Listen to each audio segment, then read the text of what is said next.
জলকীয়া সকলোকে স্বাগতম জনাইছোঁ মোৰ এটি অন্যতম ভিডিঅ'লৈ। আৰু যিহেতু ফেক্টৰীত আছোঁ, ফেক্টৰীতনো কিহৰ ওপৰত কাম চলি আছে তাকে অকণমান দেখাই দিছোঁ। এইবোৰ হৈছে মটৰ। ফৰজন মটৰৰ কাৰণে আনি থোৱা হৈছে, বনাই থকা হৈছে। আৰু এয়া কাঁচা জলকীয়া, তাৰ পৰা পকা জলকীয়াখিনি বাছি উলিওৱা হৈছে।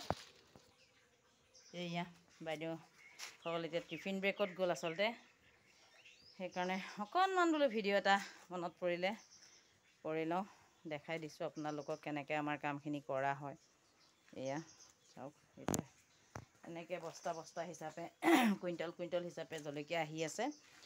আৰু এনেদৰেই গোটেইখন পূৰা ব্যস্ত হৈ আছে। এতিয়া টিফিন ব্ৰেক, বাইদেউসকল ভাত খাবলৈ গ'ল।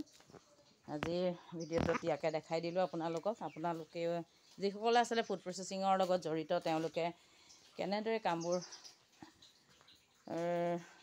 কৰে জনাবলৈ নাপাহৰিব। আৰু যিসকলে অকণমান জানিব বিচাৰে কমেণ্টছ কৰিব। ধন্যবাদ।